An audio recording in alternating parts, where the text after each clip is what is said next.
Hello दोस्तों, आज हम लाभ हानि का बेसिक पढ़ने वाले हैं। जैसा कि आप स्क्रीन पर देख भी सकते हैं कि आज हम लाभ हानि निकालने वाले हैं। तो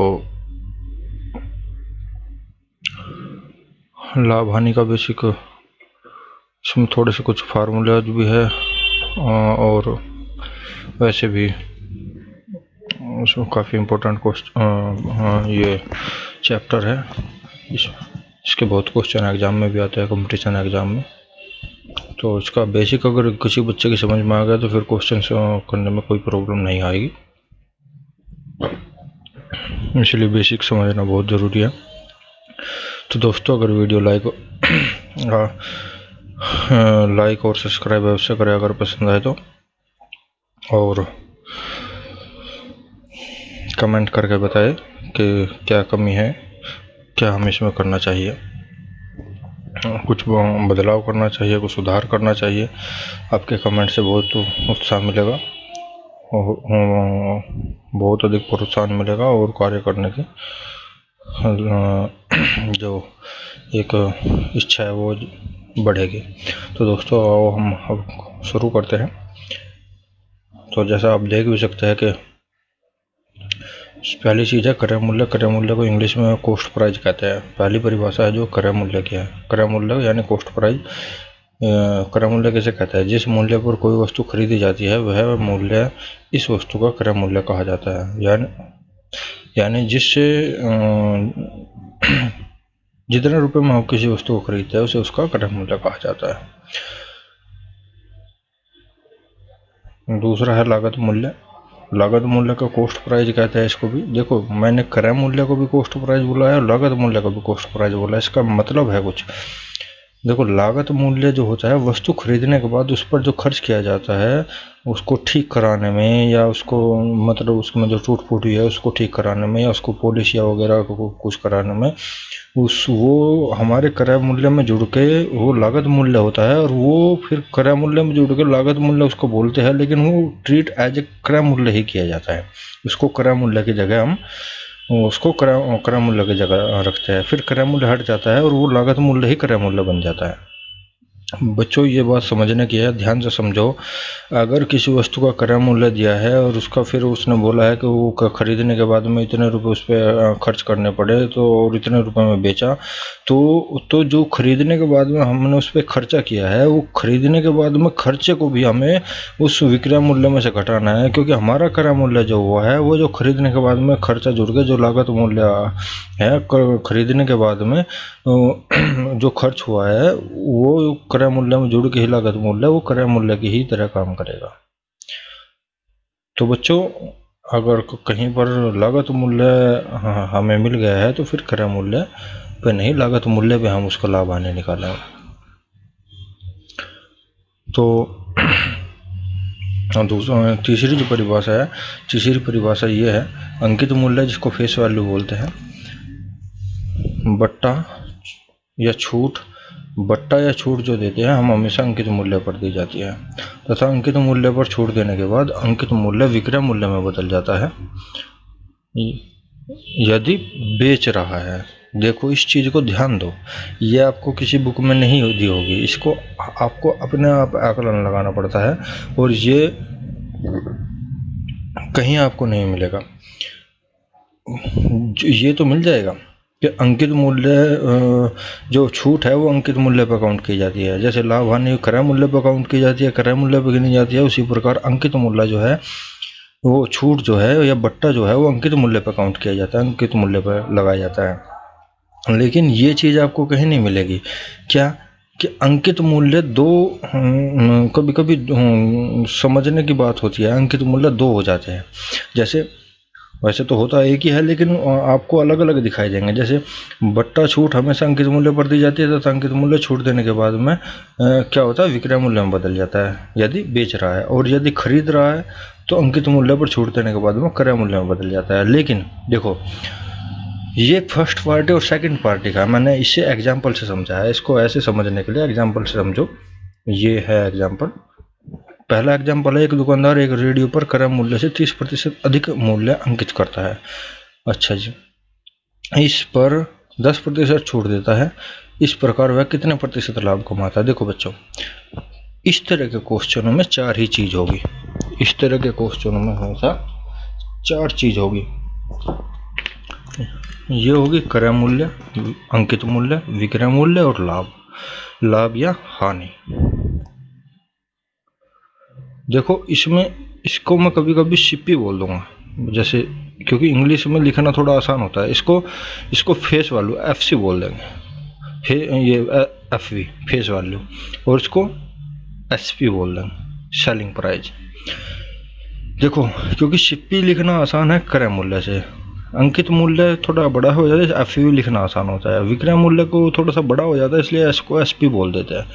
अच्छा, इसको लॉस या हानि दोनों इतने, लाभ हानि और लॉस प्रॉफिट दोनों इतने बड़े हो जाते हैं, तो इसको एल भी बोल देते हैं, इसको पी भी बोल देते हैं और इसको एल बोल देते हैं, यानी पी प्रॉफिट एल लॉस। तो देखो हमेशा क्वेश्चन जो है इन्हीं से मिलके बना होगा, कभी वो आपको ये नहीं देने का, ये दे देगा, इनमें से 3 दे देगा, एक नहीं देने का, कभी ये नहीं देने का, कभी ये 3 दे देगा, यानी इनमें से एक पूछेगा 3 दे देगा, एक पूछेगा 3 दे देगा। सभी क्वेश्चन जो होंगे लाभ हानि के इन्हीं पर ही डिपेंड हो गए। अगर आपको इनकी परिभाषा और इनके बारे में अच्छे से एक बार बेसिक आपने पढ़ लिया तो आप समझो कि आपके ये चैप्टर में कोई दिक्कत कभी नहीं आएगी। तो अब क्वेश्चन को करते हैं। देखो 30% को कहेंगे हम 3/10, और चूंकि हमने क्या किया है, क्रय मूल्य से 30% अधिक है, क्या है मूल्य अधिक है, तो 30% अधिक है, यानी क्रय मूल्य अगर हम 10 मान ले तो 10 का 30% कितना है 3, यानी 3 अधिक है। तो क्रय मूल्य अगर 10 है तो अंकित मूल्य क्या है, 3 अधिक 13 हो जाएगा, अंकित मूल्य 13 हो गया। तो ये कह रहा है कि इस पर 10% छूट देता है। छूट किस पर हो गई, अंकित मूल्य पर। अंकित मूल्य देखो यहाँ अंकित मूल्य पर छूट हो गई, अंकित मूल्य पर छूट हो गई कितनी, 10% को कहेंगे हम 9/10, और छूट को यानी कमी, छूट का मतलब है कमी, कमी मतलब 10 में से 1 घटा देंगे, यानी हर में से 1 गया 9, 9/10, तो यानी 13 का 9/10। तो जब हम 13 का 9/10 करेंगे तो ये विक्रय मूल्य हो गया, और विक्रय मूल्य कितना हो गया है, ये विक्रय मूल्य 13 × 117/10। अब लाभ हानि निकालने के, लाभ क्या होता है, लाभ होता है विक्रय मूल्य मन इसका क्रय मूल्य, यानी जिस दिन में बेचा उसमें से जिस दिन में खरीदा वो घटा देंगे, तो लाभ हो गया।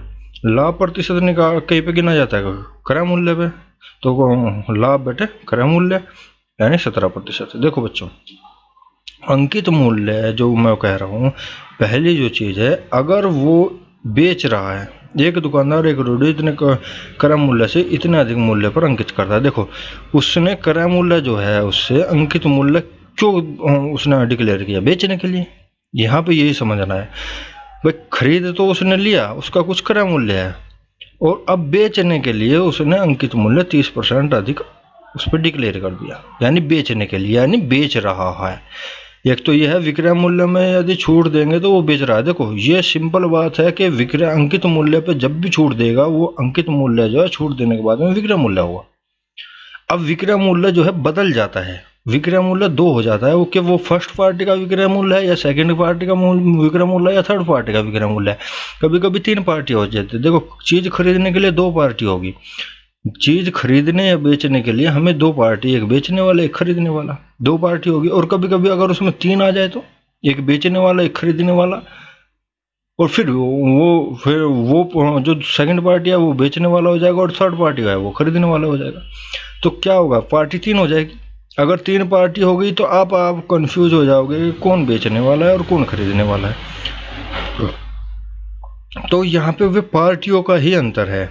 हमेशा क्या है कि अंकित मूल्य पे छूट होने के बाद में विक्रय मूल्य ही होगा, लेकिन वो फर्स्ट पार्टी का विक्रय मूल्य है और सेकंड पार्टी का क्रय मूल्य है।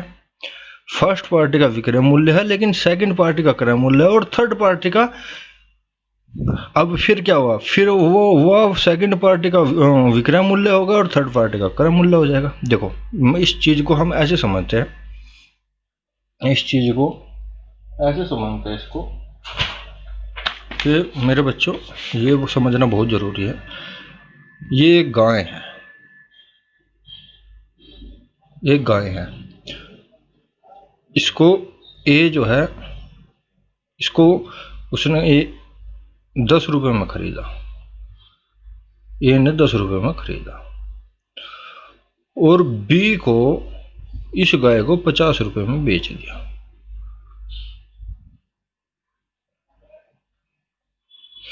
यानी ए का क्रय मूल्य जो है, ए का जो क्रय मूल्य है वो 10 हो गया और बी का विक्रय मूल्य ए का क्रय मूल्य 10 हो गया और ए का विक्रय मूल्य 50 हो गया। देखो ए का क्रय मूल्य जो है, अब क्या हुआ यहाँ, ए का क्रय मूल्य जो है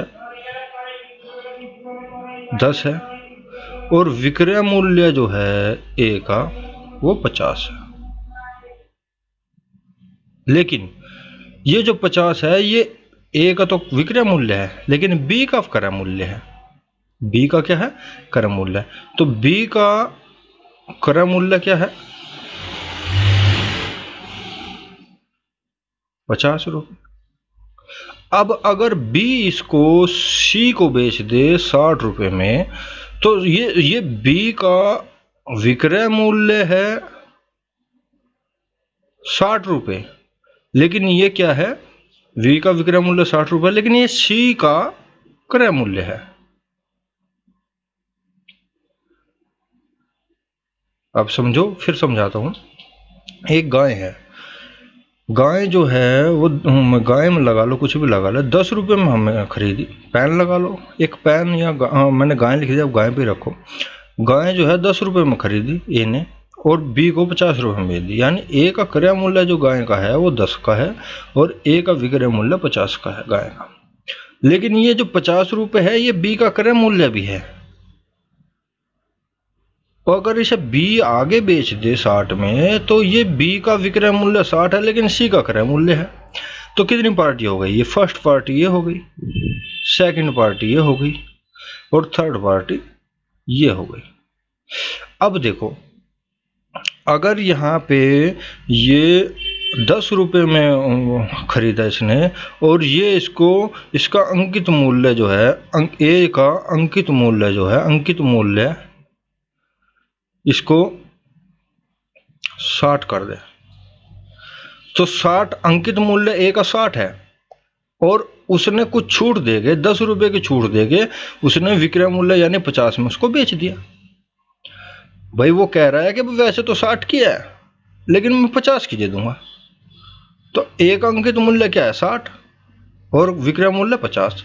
देखो ए का भी अंकित मूल्य 50 है, ए का बेचने का अंकित मूल्य 50 है, लेकिन बी का खरीदने का अंकित मूल्य 50 है, क्योंकि ए का अंकित मूल्य जो है वो भी 50 है और बी का ए का विक्रय मूल्य क्या है वो भी 50, ए का विक्रय मूल्य जो है वो भी 50 है और बी का क्रय मूल्य जो है वो भी 50 है।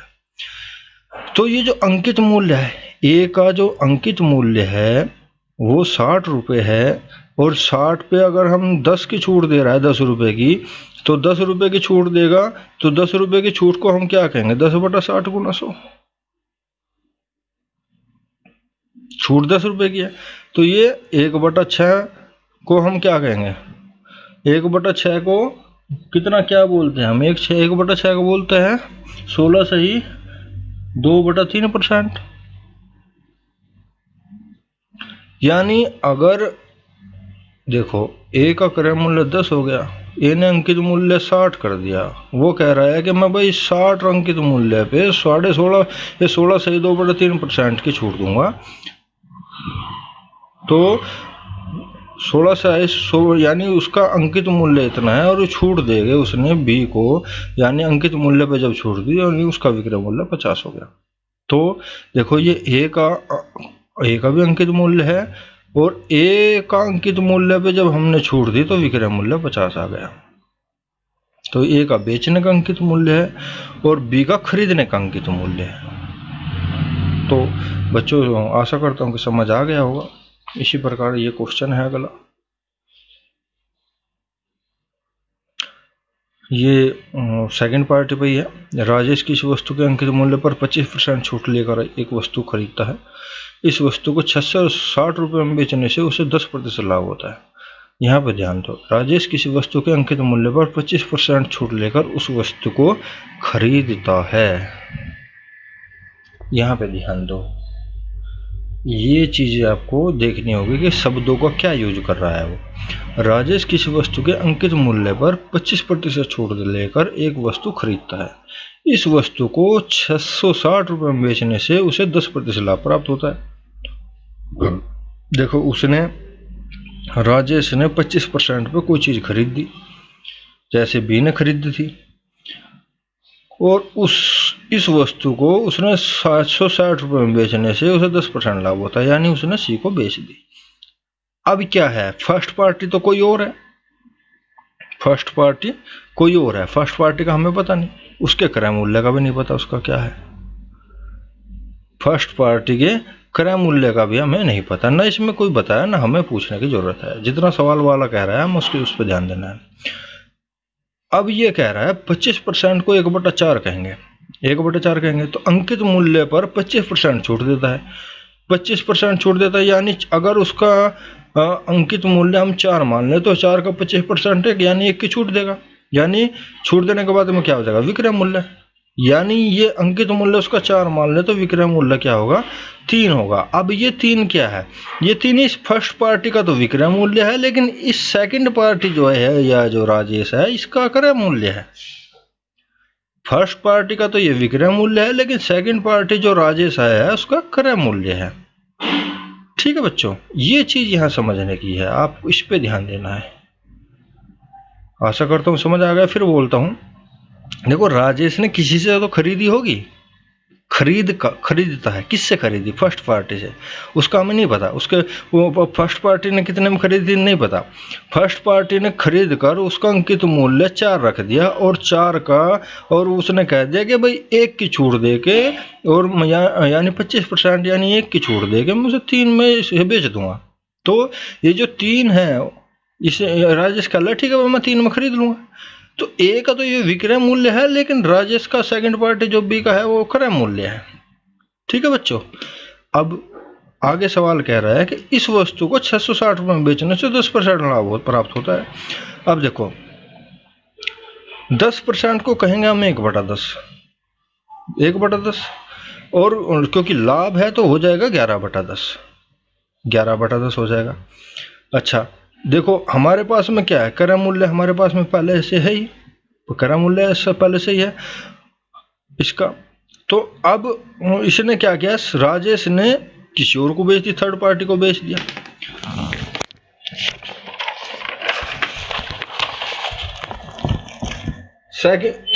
यहां सेकंड पार्टी क्या आ गई, राजेश है, राजेश का क्रय मूल्य तो 3 है, और उसने थर्ड पार्टी को, इसका देखो इसका विक्रय मूल्य जो है सेकंड पार्टी का, यानी राजेश का विक्रय मूल्य है ये, और ये थर्ड पार्टी जो है उसका क्या होगा, थर्ड पार्टी का क्रय मूल्य होगा।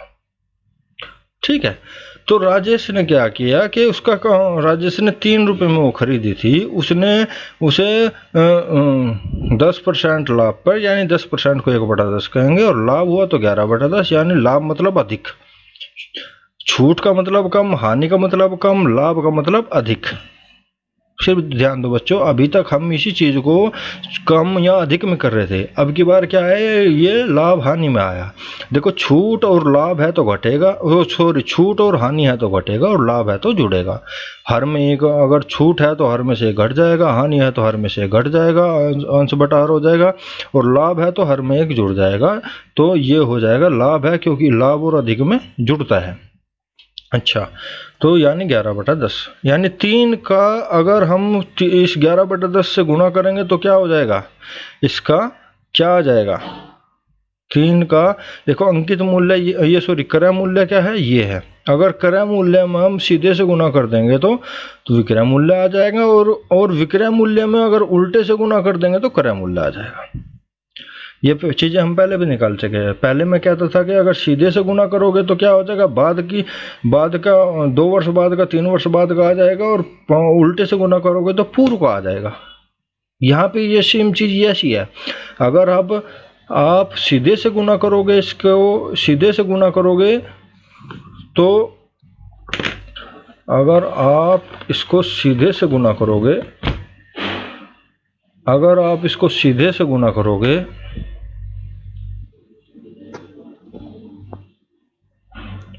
अगर आप इसको सीधे से गुना करोगे तो ये क्या हो जाएगा, विक्रय मूल्य आ जाएगा। क्रय मूल्य अगर आपके पास में है और उसको सीधे से गुना कर दो तो विक्रय मूल्य आ जाएगा, और अब विक्रय मूल्य अगर आपके पास में है तो इसके उल्टे से गुना कर दो तो क्रय मूल्य आ जाएगा। तो क्रय मूल्य हमारे पास में है, हमने सीधे से गुना कर दिया इसके 11/10 से, तो हमारा क्या आ जाएगा, विक्रय मूल्य आ जाएगा। जब विक्रय मूल्य हमारे हिसाब से तो ये है और उसके हिसाब से कह रहा है वो 660 है। भाई जो सेकंड पार्टी राजेश का जो विक्रय मूल्य है हमारे हिसाब से ये है और उसका हिसाब से ये है, तो रियल बटे इमेजिनरी यानी 200 यूनिट आ जाएगा। अब 200 यूनिट की क्या किस में गुना करेंगे, जो हमने माने क्या है 3 और 4। अगर 3 में गुना करोगे तो सेकंड पार्टी का क्रय मूल्य और फर्स्ट पार्टी का विक्रय मूल्य आ जाएगा, और 4 में गुना करोगे तो फर्स्ट पार्टी का अंकित मूल्य आ जाएगा, जो कि उसने पूछा है। तो बच्चों ये बातें जो है आपको कोई नहीं समझाएगा, ये बहुत अपने आप समझनी पड़ती है, ये सबसे कॉम्प्लिकेटेड है। अंकित मूल्य आपको हर क्वेश्चन में ज़्यादा कर दिखाई देगा। अंकित मूल्य जो कंपटीशन में है कि अंकित मूल्य इतना है, और वो इन्हीं चीज़ों में घुमा देता है बस, और कुछ नहीं है। आपको सिर्फ ये समझना है कि वो अंकित मूल्य खरीदने वाले का है या बेचने वाले का है, बस। अगर आज आपकी ये समझ आ गया तो आप मानो कि लाभ हानि में अब कुछ नहीं है। नेक्स्ट क्वेश्चन, सॉरी नेक्स्ट परिभाषा देखते हैं। विक्रय मूल्य जैसे मैंने अभी बताया, जिस मूल्य में कोई वस्तु बेची जाती है वह वो मूल्य उस वस्तु का विक्रय मूल्य होता है, कहा जाता है। लाभ क्या होता है, लाभ क्या होता है, देखो बेचने में से खरीदना काट दे तो क्या होगा, लाभ होगा। बेचने में से खरीदना काट दो तो लाभ आ जाएगा। हानि क्या होगी, खरीदने में से बेचना काट दो। भाई अगर हमने ज़्यादा में सॉरी कम में खरीदा और ज़्यादा में बेच दिया तो लाभ हो गया, और यदि बेचा खरीदा तो ज़्यादा में था और बेच दिया कम में तो हानि हो गई। तो विक्रय मूल्य में से क्रय मूल्य काट दो तो लाभ हो गया, और क्रय मूल्य में से विक्रय मूल्य का निकाल दिया तो हानि होगी। देखो जैसे मैंने बताया था कि लाभ और हानि हमेशा किस पे गिने जाता है, क्रय मूल्य पे। लाभ हानि हमेशा क्रय मूल्य पे ही गिने जाते हैं, यानी क्रय मूल्य इनके हमेशा नीचे आता है। लाभ हानि क्रय मूल्य पर ही गिने जाते हैं, काउंट किए जाते हैं। तो लाभ प्रतिशत क्या होगा, लाभ बटे क्रय मूल्य गुणा 100। हानि प्रतिशत क्या होगा, हानि बटे क्रय मूल्य गुणा 100।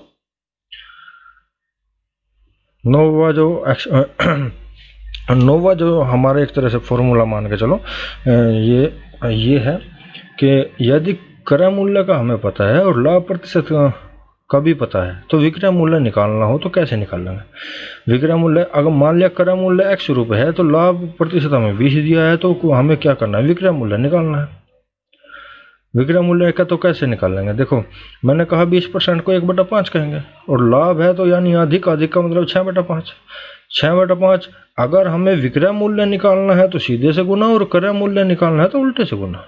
अगर हमें विक्रय मूल्य निकालना है तो सीधे से गुना, और क्रय मूल्य निकालना है तो उल्टे से गुना। ये चीज ध्यान में रखो। विक्रय मूल्य सीधे से, क्रय मूल्य उल्टे से।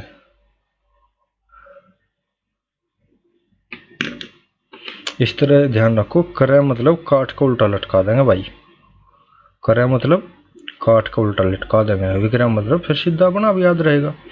क्रय मूल्य मतलब काट को उल्टा लटका देंगे भाई, यानी अगर क्रय मूल्य निकालना है तो क्रय मूल्य का उल्टा, और विक्रय मूल्य निकालना है तो सीधा।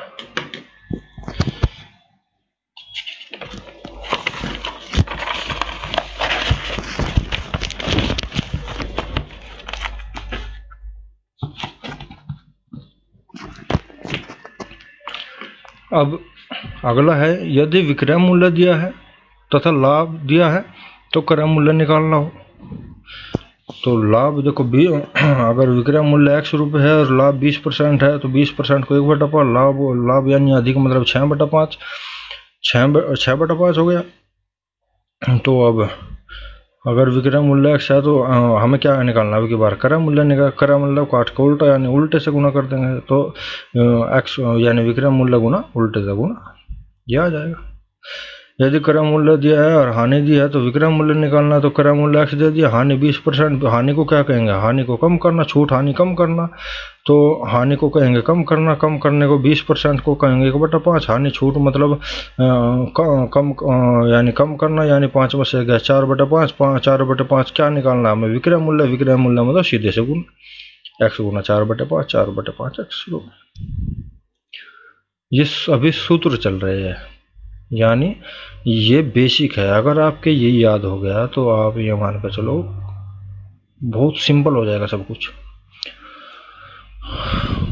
बारवा देखो, यदि विक्रय मूल्य दिया है तथा हानि दी है तो क्रय मूल्य नहीं। क्रय मूल्य मतलब काट का उल्टा लटका देंगे, क्रय काट का उल्टा लटका देंगे। उल्टा मतलब अब विक्रय मूल्य x दे दिया, हानि 20% दी, 20% को 1/5 कहेंगे, हानि को कहेंगे हानि यानी छूट यानी कम करना, कम करना 4/5, 4/5 को क्या करेंगे, क्योंकि क्रय काट का उल्टा तो उल्टे से गुणा कर देंगे, 5/4 से गुणा कर देंगे,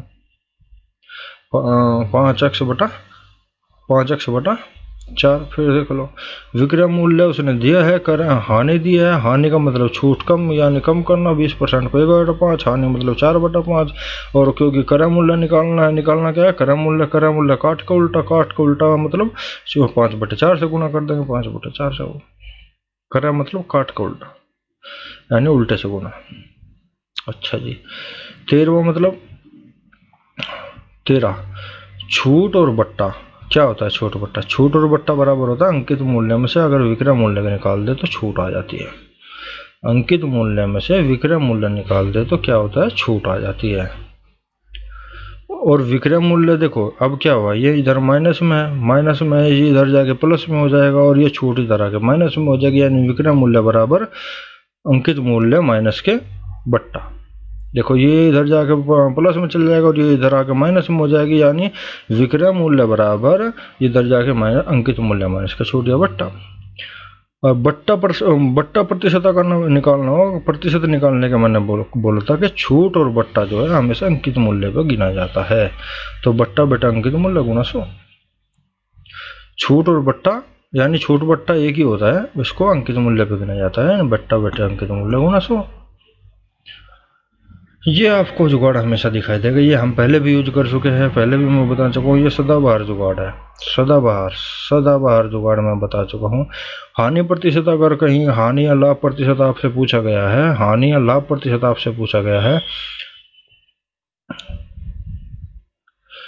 लाभ या हानि प्रतिशत आपसे पूछा गया है, और उसमें तो क्या करेंगे, उसमें एक ही लाभ दिया है, एक ही हानि दी है, एक ही लाभ दिया है, एक ही हानि दी है, तो क्या होगा, वो वनिष्ठ लाभ या हानि बटे 10 का होल स्क्वायर, या फिर ये तो है गणित का और हमारा जुगाड़ है ये,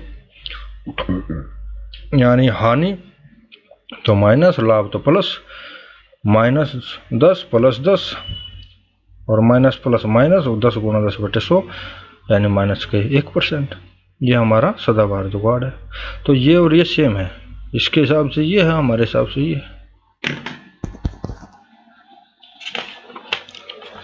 तो बच्चों आज यहाँ ये इससे अलग कुछ 1-2 मेथड और है, लेकिन रियल में 1-2 चीज़ें और है, वो ज़्यादा इतनी महत्ता नहीं रखती, वो सब इसी से रिलेटेड है। तो ये बेसिक है, अगर आपकी ये समझ आ गया, आप मान के चलो कि फिर सवाल में कुछ नहीं रहा, इस चैप्टर में कुछ नहीं रहा, बहुत छोटी सी कैलकुलेशन हो जाएगी। तो गुजारिश करूंगा कि ये चीज़ आपकी समझ आई होगी। अगर वीडियो पसंद आए तो लाइक और सब्सक्राइब अवश्य करें, और आगे इस लाभ हानि की